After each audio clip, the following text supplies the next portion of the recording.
Selamat sore saudaraku sekalian. Jumpa lagi melalui pelajaran Alkitab. Meskipun kita lewat online, tetapi tidak menghalangi kuasa Tuhan untuk menyinari kehidupan kita sebagai orang-orang percaya. Dan pada sore hari ini, kita sampai di etapa berikutnya, etapa kelima mengenai sabda bahagia, yaitu berbahagialah orang yang murah hatinya karena mereka akan beroleh kemurahan. Itu ada di dalam Matius 5 ayat 7. Kalau bulan lalu kita di ayat yang ke-6, di situ dikatakan orang yang haus dan dahaga akan kebenaran, akan dipuaskan. Sebagai manifestasi dari orang yang haus akan kebenaran dan lapar akan kebenaran, bukan hanya lapar, bukan hanya untuk makan menjadi kenyang, tetapi untuk melaksanakan, berkati orang lain. Jadi orang yang murah hatinya adalah orang yang mengenal kebenaran firman Allah dan melaksanakannya. Karena disebutkan akan beroleh kemurahan. Di hadapan saudara ada slide, dan selanjutnya kita melihat berbagai orang benar dalam level-level dari kehidupan seseorang dalam mendaki bukit. Kita sampai ke etapa yang kelima. Jadi bukanlah suatu kebetulan bahwa kalau Yesus mengajar sesuatu selalu ada maksud, dan kita bisa melihat dalam kehidupan orang percaya, terutama dalam kehidupan kita juga, sampai di mana level kehidupan kita yang kita bisa tahu adalah kita sendiri. Dan kita melihat, saya akan memberikan suatu rangkuman, jadi ada 3 hal. Orang yang merciful, compassionate, they will receive mercy. Jadi di sini seolah-olah kita melihat ada hukum timbal balik. Orang yang ada kemurahan diberikan kemurahan. Nah, ini adalah firman Allah. Jadi jangan dianggap bahwa tapi ada suatu hal tertentu bahwa kita nggak bisa sesuatu sebagai timbal balik. Mungkin timbal baliknya bukan dari orang yang kita memberikan kemurahan, tapi dikatakan Tuhan yang akan membalas. Jadi Tuhan akan bisa pakai segala cara untuk membalas kebaikan kita. Nah, itu mungkin melalui orang lain atau orang yang mungkin yang kita tidak kenal. Itu cara Tuhan tuh sangat tidak bisa dipikirkan oleh logika manusia. Karena logika Allah tidak akan masuk ke dalam logika kita. Karena kita terbatas sebagai manusia ciptaan. Nah, kita melihat di dalam Roma 9 ayat 15. Sebab dia berfirman kepada Musa, aku akan bermurah hati kepada siapa aku mau bermurah hati. Dan aku akan berbelas kasihan kepada siapa aku mau berbelas kasihan. Nah, ini di sini Tuhan menyatakan kepada Musa. Jadi kalau aku mau bermurah hati, itu suka-suka aku. Kamu nggak bisa apa-apa. Jadi otoritasku, kamu nggak bisa menentukan kalau aku baik sama ini orang itu harus baik. Enggak, itu urusanku, kata Tuhan. Tapi yang jelas, aku bisa bermurah hati kepada siapa aku mau dan tanpa diatur oleh logika manusia. Terus kemudian saya membagi dalam 3 hal. Siapa sih yang merciful itu? Dan kedua, ada suatu peringatan. Yang ketiga, hidup di hadiratnya untuk menjaga orang bisa berkemurahan.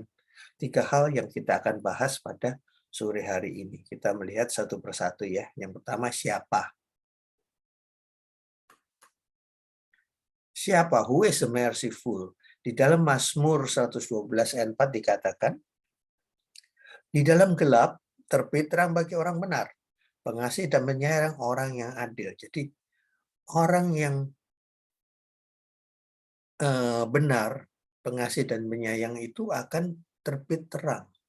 Kenapa begitu, saudara? Pada akhirnya orang yang mempunyai kemurahan itu menjadi terang di dunia, dan akhirnya bukan hanya menerangi dirinya sendiri, tapi menerangi orang sekelilingnya. Kita melihat satu persatu. Siapa yang disebut orang benar atau upright? Nah, yang menjadi dasar selalu firman. Orang yang benar adalah orang yang kita sudah belajar di ayat yang sebelumnya itu, yaitu bahwa di ayat ke-6 bahwa mereka yang haus dan dahaga akan kebenaran itu adalah orang benar. Di upright, orang yang lurus hatinya. Kita melihat ayatnya di dalam Mazmur 112 ayat 1. Haleluya, berbahagialah orang yang takut akan Tuhan, yang sangat suka kepada segala perintahnya. Kita sambung di Yesaya 26 ayat 7. Jejak orang benar adalah lurus, sebab engkau yang merintis jalan lurus baginya. Perhatikan, saudara. Sebab engkau yang merintis jalan lurus baginya. Kemudian kita lihat lagi di dalam 2 Timotius 3 ayat 17. Dengan demikian tiap-tiap manusia kepunyaan Allah diperlengkapi untuk setiap perbuatan baik. Nah, kalau pemazmur mengatakan, berbahagialah orang yang takut akan Tuhan dan sangat suka kepada segala perintahnya. Jadi menyintai firman Allah itu adalah orang yang benar. Kalau orang tidak benar, dia pasti tidak suka firman Tuhan. Karena kadang-kadang firman Tuhan itu banyak menegur, kadang-kadang pahit juga, tapi kadang-kadang memang kebenaran itu kadang-kadang kalau mau ditelan itu suka pahit, saudara. Karena bertentangan dengan daging kita, bertentangan dengan emosi kita, bertentangan dari keinginan manusiawi kita. Itu yang membuat kadang-kadang firman Tuhan jadi pahit. Tetapi katakan yang sangat suka segala perintahnya, itu adalah suatu suka perintah firman Tuhan. Itu bukan orang yang baru-baru, tapi orang yang selalu diam dan merenungkan firman Tuhan siang dan malam. Dikatakan jejaknya lurus, sebab orang yang merintis. Kalau orang yang benar, itu Tuhan merintis jalan lurus baginya. Kenapa merintis? Karena orang benar akan, Tuhan sudah meletakkan yang jalan yang lurus. Nah, orang yang benar pasti akan berjalan di dalam rel itu, nggak akan keluar dari rel, kayak kereta. Tuhan sudah menetapkan suatu rel. Gitu. Nah, kita kereta nggak boleh keluar dari rel. Kalau keluar dari rel apa? Tergulingan gitu. Jadi, untuk jalan di dalam rel itu, berarti apa? Rodanya juga harus pas. Nggak boleh rodanya sebelah jadi copot pernya. Nah, nggak bisa. Nah, kita juga begitu. Mau lurus di hadapan Tuhan, kita harus menjaga kehidupan kita. Jalan kita, mesti benar, perbuatan kita benar.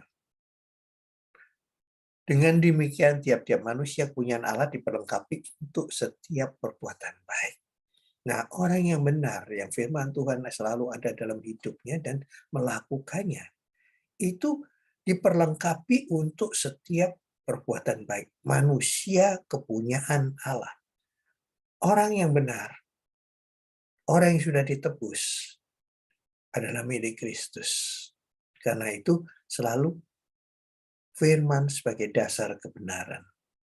Yang sehingga kita diperlengkapi untuk setiap perbuatan baik. Orang benar selalu mempunyai kemurahan. Yang kedua, setelah kita berkemurahan, setelah kita tahu benar, kita harus bertindak. Kita udah lurus di action. Belas kasihan ada, kadang-kadang belas kasihan itu ada di atas akal budi manusia. Di atas akal apa logika kita. Kan dikatakan, kita banyak melihat contoh firman Tuhan. Bagaimana kadang-kadang Tuhan tuh menghendaki kita bertindak yang di luar melawan keinginan daging kita. Seringkali. Di dalam Mazmur 37 ayat 26 dikatakan, tiap hari ia menaruh belas kasihan dan memberi pinjaman, dan anak cucunya menjadi berkat. Tiap hari menaruh belas kasihan dan memberi pinjaman, dan anak cucunya menjadi berkat. Saudara memberi pinjaman, saudara. Kadang-kadang tindakan memberi pinjaman ini susah. Kalau kadang ya beri pinjam kalau cuma dikit nggak apa-apa, kalau banyak kalau nggak balik gimana? Nah, makanya supaya tidak nagih utang jangan ngasih pinjaman. Tapi firman Tuhan kadang-kadang memberi pinjaman.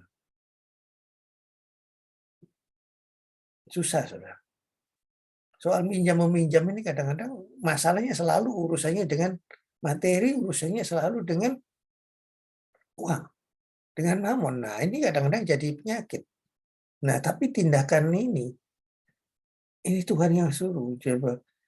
Ini kan Mazmur 26 ini kan kelanjutan dari ayat sebelumnya. Di mana anak cucu orang benar tidak pernah meminta-minta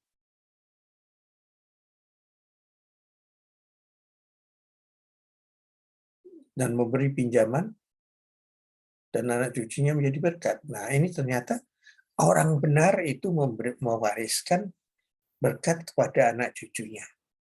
Jadi kalau kita bertindak benar, bukan hanya untuk diri kita, tetapi untuk generasi kita juga.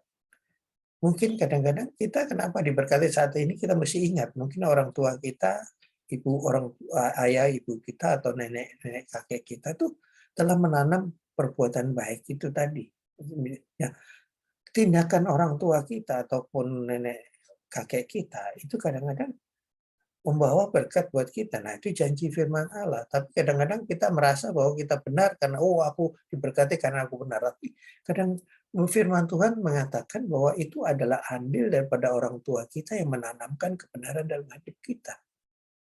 Anak cucu orang benar, dikatakan. Nah, bukan berarti kalau kita nggak diberkati, berarti orang tua kita nggak benar. Bukan, saudara. Itu ada beberapa faktor, diantaranya adalah kita sendiri. Anak cucu orang benar. Tapi kalau kita nggak benar, sampai kapan? Seperti janji Tuhan kepada Daud, kepada Salomo. Kalau sampai nggak langsung pecah ke Israel, tapi setengah Solomon jatuh, baru setelah anak cucunya itu yang bikin kerajaan Israel terpecah. Jadi kerajaan utara dan selatan kan gitu. Nah, itu contoh firman Allah. Kemudian kalau kita lihat ya Amsal 19 ayat 17. Siapa menaruh belas kasihan kepada orang yang lemah, memiutangi Tuhan yang akan membalas perbuatannya. Nah, menaruh belas kasihan kepada orang yang lemah. Orang yang lemah, sudah berarti. Seringkali orang bukan kita menolong orang yang tidak perlu ditolong. Nah, orang yang lemah adalah orang yang tidak berdaya. Kadang-kadang kalau memang orang itu tidak berdaya, kita harus menolong. Nah, kalau saudara ada orang mau pinjam uang pada saudara, kalau untuk makan nggak cukup, saudara harus kasih. Tetapi kalau itu perluannya untuk keperluan yang sekunder atau tersier atau keperluan yang bukan vital, yang bukan mempengaruhi hajat hidup, nah itu kadang-kadang hanya untuk memuaskan nafsu. Nah kalau itu memang kadang-kadang belas kasihan kita tuh sebagai manusia, kita kadang-kadang naluri kita sebagai orang berhikmat pasti melihat untuk apa sih? Nah ini ada teman yang berkata gini, oke, saya akan minjemin dia kalau dia benar-benar tidak bisa makan, saya kasih makan. Tapi kalau kadang-kadang saya minjemin dia karena dia baik, dia untuk nolong orang lain. Nah, ini kadang-kadang jadi efek domino yang kadang-kadang nggak enak. Banyak terjadi. Tapi tindakan yang Tuhan izinkan adalah menaruh belas kasihan kepada orang yang lemah adalah memiutangi Tuhan. Yang Yesus sendiri katakan, toh, segelas air yang kau berikan pada orang yang kau anggap hina, itu seolah-olah engkau berbuat untuk aku. Kemudian di dalam Lukas 10 ayat 33 dikatakan, lalu datang seorang Samaria yang sedang dalam perjalanan ke tempat itu, dan ketika ia melihat orang itu, tergeraklah hatinya oleh belas kasihan. Nah, ini adalah kisah mengenai orang Samaria yang murah hati. Murah hati. Merciful. Itu tindakan dia. Dia tahu kalau orang Samaria itu diasingkan daripada orang Yahudi, nggak bakal mereka diterima pertolongan mereka. Tapi di sini dia menunjukkan kemurahan. Biarpun dia dimusuhin, tapi dia menunjukkan kemurahan. Itulah ada tindakan yang kadang-kadang di belas kasihan di atas akal. Nggak masuk akal memang. Seharusnya nggak begitu. Tapi ini adalah Tuhan yang menyuruh sendiri siapa orang yang merciful. Orang benar dan harus bertindak sesuai firman Allah. Memang kadang-kadang tindakan merciful ini kadang-kadang suka sakit, tapi itu bisa dilakukan kalau kita melakukan firman Tuhan dengan benar dalam kehidupan kita dan merenungkan siang dan malam. Bukan hanya direnungkan, bukan hanya dilamunkan, tapi dilakukan. Nah, untuk itu perlu kuasa Roh Kudus. Kalau dengan kekuatan manusiawi, kita nggak akan bisa menjadi orang yang lemah lembut. Nggak bisa menjadi orang yang merciful. Terus dikatakan orang yang bertindak, orang benar yang bertindak sesuai firman Allah itu bercahaya di dalam gelap. Glowing in the dark. Kenapa, saudara? Dikatakan Daniel 12 ayat 3. Dan orang-orang bijaksana akan bercahaya seperti cahaya cakrawala yang telah menuntun banyak orang kepada kebenaran seperti bintang-bintang, tetap untuk selama-lamanya. Matius 5 ayat 16, Demikianlah hendaklah terangmu bercahaya di depan orang, supaya mereka melihat perbuatanmu yang baik dan memuliakan Bapamu yang di sorga. Nah, di sini dikatakan, orang bijaksana akan bercahaya seperti cahaya cakrawala. Nah, apakah orang bijaksana itu orang yang pintar sekolahnya? Enggak. Orang bijak tidak harus sekolahnya tinggi. Tetapi orang bijak dikatakan ada orang berhikmat, datangnya dari mana sih? Dari takut akan Tuhan. Karena dikatakan loh, takut akan Tuhan ada permulaan segala hikmat. Dan orang yang bijaksana pasti orang yang berhikmat.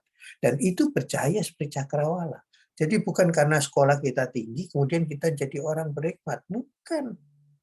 Tapi orang yang takut akan Tuhan. Orang yang takut akan Tuhan apa?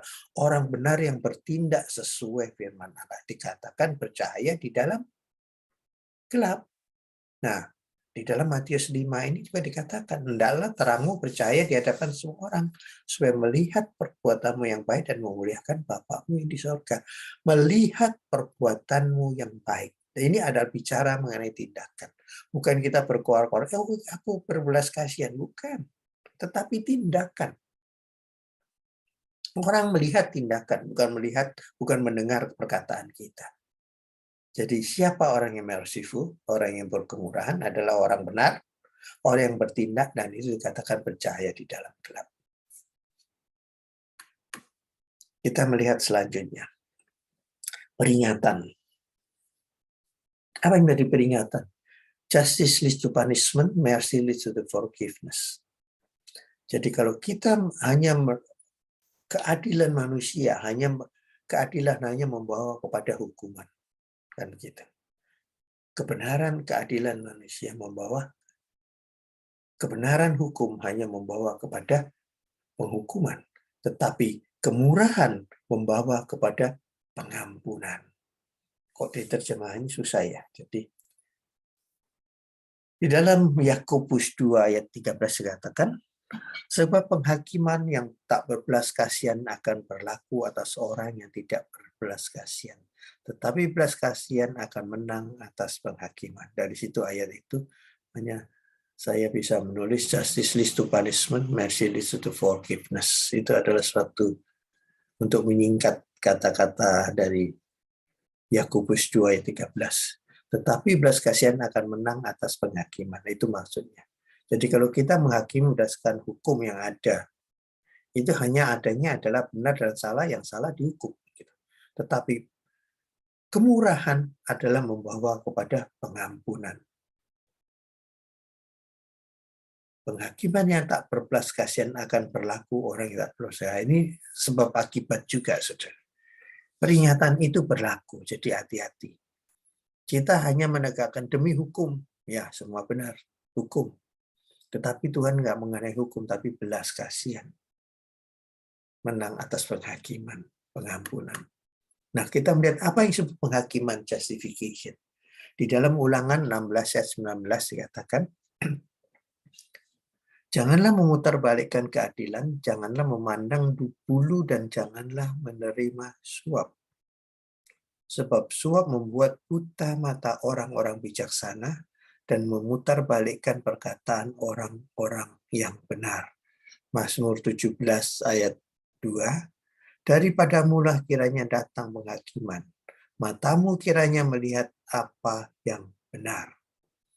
Nah, dalam penghakiman dan melakukan justifikasi, dalam menimbang-nimbang suatu masalah, saudara, dalam menghadapi masalah, jangan memutar balik keadaan, bukan hanya di depan hukum, saudara. Nah, ini seringkali kadang-kadang kita menghakimin, kadang-kadang kalau pengacara hanya yang dibela perkara, bukan yang dibela kebenaran. Karena membela kebenaran itu kadang-kadang dikatakan dalam firman Tuhan, banyak orang mau mati karena orang baik. Tapi karena orang benar, belum tentu orang mau untuk mati, kan begitu. Nah, memutarbalikkan keadaan karena apa? Karena suap, karena uang itu banyak terjadi pada saat ini. Sekeliling kita. Jadi orang bisa bersaksi dusta, bersumpah palsu. Itu bukan hanya zaman sekarang, Saudara. Ternyata zaman Yesus dulu, zaman Musa dulu bahkan itu sudah ada.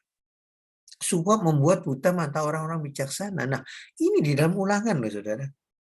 Zaman Musa itu sudah ada suap menyuap itu. Jadi datanya karena uang, karena mamon itu tadi yang jadi peringatan keras. Orang bijaksana pun jadi buta. Karena apa? Karena nafsu ingin menguasai kekayaan lebih dan lebih. Jadi itu akan dikatakan bahwa itu yang namanya penghakiman. Itu hati-hati. Kita kadang-kadang mungkin kita tidak berbuat memutarbalikkan keadaan, tapi seringkali kita banyak juga berbohong toh. Secara nggak langsung kita sering berbohong juga. Oh iya, tapi untuk berbohong berarti apa? Memutarbalikkan keadaan yang benar loh. Karena berbohong dan mengingkari kebenaran ada sebetulnya memutarbalikkan keadilan. Apa yang disebut adil? Adil adalah memberikan kepada setiap orang apa yang menjadi haknya. Bukan sama rata sama rasa. Sama rata sama rasa ada orang yang nggak perlu. Tapi karena diratain semua, nah itu paham komunis. Saudara. Kita keadilan adalah memberikan apa yang menjadi haknya. Nah itu justifikasi yang benar. Nah kadang-kadang kita suka mengambil hak orang lain. Nah itu yang dikatakan memutarbalikkan keadilan. Terus kemudian yang kedua, kuasa pengampunan, the power of forgiveness. Kita tidak bisa menyepelekan ternyata penguasa pengampunan itu bisa mengatasi segala hal. Di dalam Matius 6 ayat 14 dan 15. Karena jikalau kamu mengampuni kesalahan orang, Bapakmu yang di surga akan mengampuni kamu juga. Tetapi jikalau kamu tidak mengampuni orang, Bapakmu yang juga tidak akan mengampuni kesalahanmu. Ini adalah bicara mengenai pengampunan. Ternyata kalau saudara perhatikan di doa Bapa kami, dan ampunilah kesalahan kami seperti kami telah mengampuni kesalahan orang yang bersalah kepada kami. Jadi banyak terjemahan yang hanya sederhana saja, semuanya dalam bahasa ampunilah kesalahan kami seperti kami mengampuni orang yang bersalah kepada kami. Tapi kalau saudara lihat di teks aslinya, ampunilah kesalahan kami seperti kami telah mengampuni orang yang bersalah. Jadi ternyata kalau kita mau Tuhan mengampuni kita, kita harus melepaskan pengampunan kepada orang lain. Nah itu doa yang Yesus ajarkan sendiri loh. Itu pengakuan yang Yesus ajarkan sendiri. Jadi nggak main-main. Jadi kuasa pengampunan terjadi kalau kita mengampuni orang lain. Untuk mengampuni orang lain adalah perlu kemurahan. Karena mengampuni berarti melupakan kesalahan orang yang berbuat salah kepada kita. Itu adalah perbuatan yang sakit loh. Memang kemurahan hati itu kadang-kadang dilaksanakan sakit buat daging kita. Tetapi di hadapan jiwa, untuk jiwa kita, rohani kita meningkat. Kita naik kelas. Dan pengampunan dari Tuhan itu ada pada kita. Itu kuasa pengampunan. Mengatasi segala akal. Nggak masuk akal memang. Kan begitu. Tapi itu perintah firman Tuhan. Terus yang ketiga, semua di dalam otoritasnya. Jadi kita mesti ingat bahwa ini adalah otoritas Tuhan. Di dalam Yohanes 6 ayat 22 sampai 23. Bapak tidak menghakimi siapapun, melainkan telah menyerahkan penghakiman itu seluruhnya kepada anak. Jadi Yesus diberikan kuasa untuk menghakimi, untuk menentukan siapa benar, siapa enggak. Supaya semua orang menghormati anak, seperti mereka menghormati Bapa. Barang siapa tidak menghormati anak, ia juga tidak menghormati Bapa yang mengutus dia. Di dalam Ibrani 10 ayat 30 dikatakan, sebab kita mengenal dia yang berkata, pembalasan adalah hakku. Akulah yang akan menuntut pembalasan dan lagi Tuhan akan menghakimi umatnya. Ingat saudara, ini peringatan buat kita. Kenapa Tuhan mengajarkan orang bermurah hati? Pertama adalah mengenai penghakiman, penghakiman adalah merupakan kelakuan kita. Keputusan kita. Pengampunan juga keputusan kita. Tetapi Orang yang tidak melakukan kedua hal itu, otoritas daripada Tuhan bekerja. Bapa tidak menghakimi siapapun, tetapi kuasa penghakiman ada kepada Yesus, pada anak. Jadi kalau tidak menghormati Yesus, berarti tidak menghormati Bapa yang mengutus dia. Sebab pembalasan adalah hakku. Aku yang menuntut pembalasan. Jadi kita tidak berhak menuntut pembalasan. Nah, peringatan dalam khotbah di bukit dalam etape ini yang ada saat ini. Otoritasnya itu tetap berlaku. Jadi kita tidak bisa melakukan penghakiman, yang ada adalah pengampunan. Susah, untuk mengampuni itu susah. Gitu. Tetapi dengan kuasa Roh Kudus, yang ada yang memeteraikan firman, yang mengubah firman itu menjadi rema, itu membuat kita sanggup. Tapi peringatan harus kita selalu ingat. Selanjutnya, siapa yang bisa hidup di hadiratnya? In God presence really. Di dalam Ibrani 4 ayat 16 dikatakan, sebab itu marilah kita dengan penuh keberanian menghampiri tahta kasih karunia, supaya kita menerima rahmat dan menemukan kasih karunia untuk mendapat pertolongan kita pada waktunya. Siapa berkemurahan akan diberi kemurahan. Orang yang sudah melaksanakan, orang yang benar, upright, yang glowing in the dark, orang yang hidupnya lurus, itu bisa menghampiri tata anugerah. Tanpa kekudusan tak seorang pun bisa menghampiri Allah. Nah, ini kelihatannya susah, saudara, tapi ini yang dituntut oleh firman Allah. Jadi orang yang hidupnya benar, berbelas kasihan, pasti lurus, pasti berani untuk mengambil tahta karunia Allah. Nah, kita melihat, saya ambil contoh di dalam perjanjian lama, khususnya di dalam hal kemah suci, kemah sembahyang, tabernakel. Saudara melihat ini seorang imam besar. Saudara perhatikan, setiap tahun imam besar masuk ke dalam ruang Maha Kudus. Kalau yang sehari-hari berikutnya cuma di ruang kudus. Tetapi masuk ke ruang Maha Kudus, ada peraturan tertentu. Saudara perhatikan juga.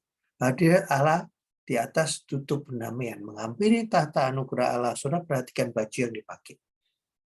Kita melihat baju imam besar yang sehari-hari dipakai, selalu banyak ornamen-ornamen yang menunjukkan wewenang dia sebagai hakim atas orang Israel yang menjadi penghubung antara orang Bani Israel dengan Allah.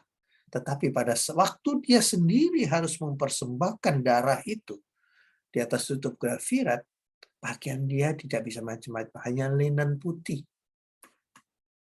Nah, jika sepanjang tahun imam besar memakai jubah jabatan dalam melaksanakan tugasnya, tetapi setahun sekali, pada saat masuk ruang Maha Kudus, dia hanya memakai baju linen putih tanpa atribut imam besar.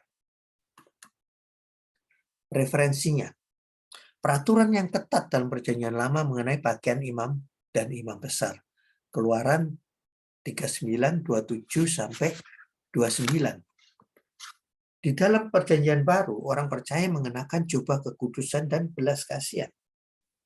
Itu dikatakan di Kolose 3 ayat 12. Karena itu sebagai orang-orang pilihan Allah yang dikuduskan dan dikasihinya, kenakanlah belas kasihan, kemurahan, kerendahan, kelemah lembutan, dan kesabaran. Nah, kalau sudah perhatikan, peraturan mengenai jubah imam besar, pakaian imam besar pada waktu masuk ke ruangan Maha Kudus, saudara perhatikan di dalam Keluaran, itu ada di dalam Keluaran 39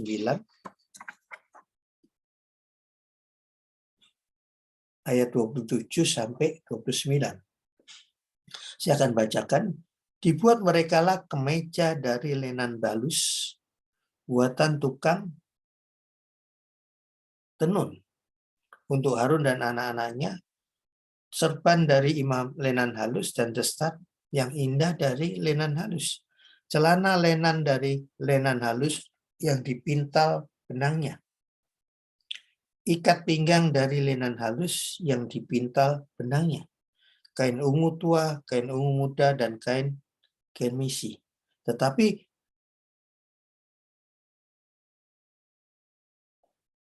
masuk ke dalam ruang Maha Kudus, dia hanya memakai pakaian jubah putih ini saja. Kenapa? Baju putih menunjukkan kebenaran. Ikat pinggang adalah kelakuan mengenai apa yang dikerjakannya benar. Tutup kepala, otaknya juga harus suci, kudus. Jadi tidak main-main. Karena orang imam besar kalau salah, saudara, mati langsung saat itu. Nah, begitu seremnya kalau kita melihat hidup di hadirat Tuhan untuk menjadi penghubung antara Allah dan manusia imam besar. Kalau setahun sekali membawa darah korban, dipercikkan di atas tutup perapiran. Nah, itu dilakukan setiap tahun.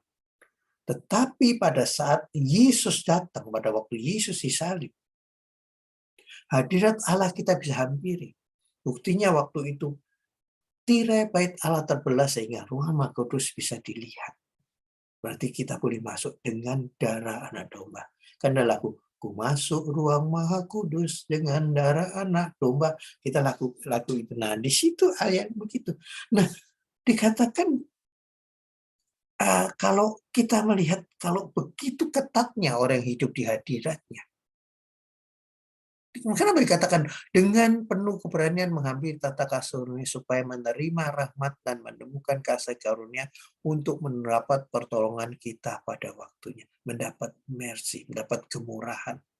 Nah, hidup di hadiratnya kalau dulu ketat, tapi yang sekarang kita lihat di dalam perjanjian baru. Yang dikuduskan dan dikasihinya kenakanlah belas kasihan, kemurahan, kerendahan hati, kelemah lembutan, dan kesabaran. Satu paket saja. Tetapi dimulai dengan belas kasihan, mercy. Jadi kalau mau hidup di hadirat Tuhan adalah orang yang kudus. Tanpa kekudusan tak seorang pun bisa melihat Allah. Nah, untuk menghampiri takhta anugerah Allah kita harus kudus. Orang yang kudus dimulai dengan belas kasihan. Karena itu orang yang berbelas kasihan adalah orang yang mengampuni. Kan dikatakan toh, kalau engkau mau ikut perjamuan atau mau persembahkan, tinggalkan persembahan lalu berdamailah. Jadi belas kasihan harus ditunjukkan untuk sebagai persembahan. Nah, Yesus sendiri telah menunjukkan belas kasihannya dengan mengorbankan dirinya sehingga kita layak untuk masuk ke dalam hadirat Allah. Tapi seringkali kita suka aja gitu. Jangankan hidupnya benar, untuk tertib datangnya nggak telat aja susah kan begitu. Tapi itulah kita, saudara. Karena itu kita perlu belajar etapa-etapa dalam khotbah di bukit ini karena Allah menyediakan segala sesuatu untuk orang yang hidupnya benar, di upright, mempunyai kelemah lembutan. Nah, ini perhatikan jubah imam besar. Pada waktu sehari-hari dia pakai macam-macam gini. Tapi begitu masuk ruang Maha Kudus, ini bagiannya. Saya perhatikan. Melepaskan semua. Jadi apa? Kebesaran itu mesti lepaskan menghadap Tuhan. Jangan sok di hadapan Tuhan. Gitu. Karena aku yang mengangkat orang dan aku yang menurunkan orang. Kesimpulan, kuasa pengampunan akan mengalahkan hukum keadilan manusiawi. Jadi, diberkatilah orang yang murah hati, karena mereka akan beroleh kemurahan. Itu adalah kuasa pengampunan mengalahkan hukum keadilan manusia. Sekian firman Tuhan. Tuhan memberkati.